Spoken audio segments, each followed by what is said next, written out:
Hey there, Scoobies. After completing my Season 1 episode guide, I thought it would be nice to do a little bit of a recap on the season as a whole, and look at a few things I learnt.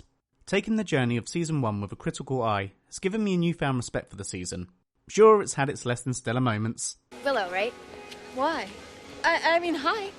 Read the bottles. Concept. He is risen in me. What? Yeah, that's right. I have no life. Come on, there's nothing to see here. How do you like your eggs, bro? Over easy or sunny side up?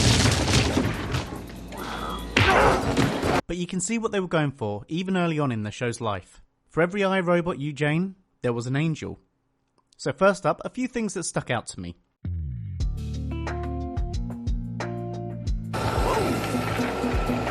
He's sensitive yet manly. That boy is gonna need some serious oxygen after I'm through with him.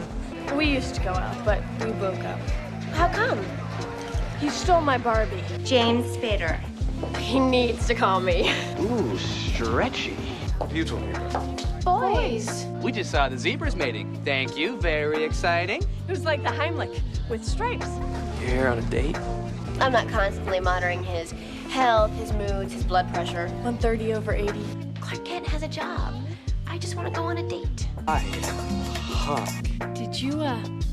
Did he, I said it a few times through the episode guide in a tongue-in-cheek way, but there really is something to be said here. Teens can be somewhat fickle creatures and driven largely by hormones. In Never Kill a Boy on a First Date, I was originally annoyed at Buffy for her flirtations with Angel previously, and then her head snapping around to Owen so fast it could have literally spun off her neck. But that was the point. She's a teen, young and still searching for what she wants. This time for teens is a large part of the journey to growing up. And maybe this is something I'd forgotten.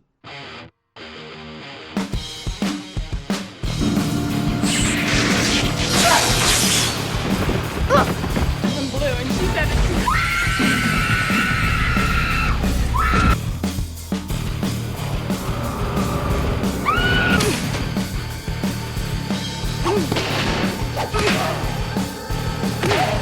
Okay, not everything took place here, but there seemed to be plenty of deaths, beatings and attempted murders in the space of a single season. I don't think there's any deeper meaning here other than that they had a limited budget and maybe limited sets. Can a vampire ever be a good person, or couldn't it happen? My turn. Vampire isn't a person at all. It may have the movements, the memories, even the personality. You are a lousy clown. So that'd be a no, huh? I'm not okay. Let's take a breath and look at this calmly and objectively. Angel's a vampire. You're a slayer. I've made up my mind. So have I. I made up mine first. I'm older and wiser than you, and just do what you're told for once. It is a slayer's duty. You're in love with a vampire? What, are you out of your mind? Although much more prevalent in later episodes, and pretty much spilled out by the end of Season 4, it was good to see them all present here. Probably not always at the forefront, but you could see the themes and ideas had been discussed. I should ask her out, right? Won't know till you ask. You got it bad, girl. He makes my head go tingly. She's still jonesing for Angel. Can care less about me. At least now you know. I think it's because my feelings for you have been changing. We going to the Bronze tonight? Not me. I think I'm gonna call it an early night. That's why you're so cool. You're like a guy. You're my guy friend that knows about girl stuff. And we're good friends, and it's time to take the next step. Check out the jealous man. What are you talking about? I gotta do it now. Old Buffy's not here. You can practice on me some more. Despite being infatuated with Xander and encouraging him to shoot his shot, she never really shoots hers. The uncomfortable thing about this is it hits far too close to home for us all in real life. A key tenet of emotional intelligence is about looking inwards and being able to take our own advice. It's not just about seeing what's going on in others and advising them, even though that is a lot easier. Sitch, what do you know about her? New girl. Is it me, or are you turning into a bibbling idiot? You know, if you need a shoulder to cry on, or just to nibble on. You know, he gave me a hickey. All right, put me out of my misery. So Jesse was placed there to once again subvert expectations by having one of the friendship group killed off. I'm not inherently against it, but I think that this event does inform much of Xander's character moving forward, as a key driver of his hatred of vampires. I don't like vampires. I'm gonna take a stand and say they're not good. A cursory mention or brought up as reasoning would have been nice every now and again. Again, this is something they get right more later with other characters, but here it feels like it was a little bit of a wasted opportunity. I'm glad you're taking that up again. It'll keep you out of trouble. I'm not in trouble. No, not yet. Mom! The tapes all say I should get used to saying it.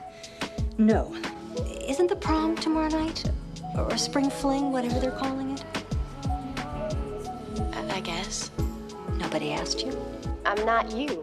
I'm into my own thing. Your own thing, whatever it is, got you kicked out of school, and we had to move here to find a decent school that would take you. Keep on plugging, just have to get back on the horse. Mom? Yeah? What was I trying out for? Oh, some activity? I have no idea, I'm sorry. Honey? No, it'll be great. You and me, a mother-daughter thing. We can talk about all the embarrassing things you love to bring up. You know the gallery's open on weekends. She trains with her mom like 3 hours a day. Uh-huh. Sounds like her mom's pretty into it. Sounds like her mom doesn't have a lot to do. Great parenting form. A little shaky on the dismount. I've given Joyce some jip in the early episodes for less than stellar parenting. You know, from my own lofty heights of not being a parent and having literally zero skin in the game. Still, I think it plays a significant role. She screws up and will continue to do so. So why is it significant?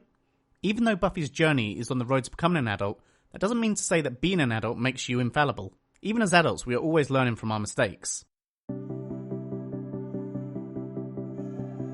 What if it actually needed to be this bad?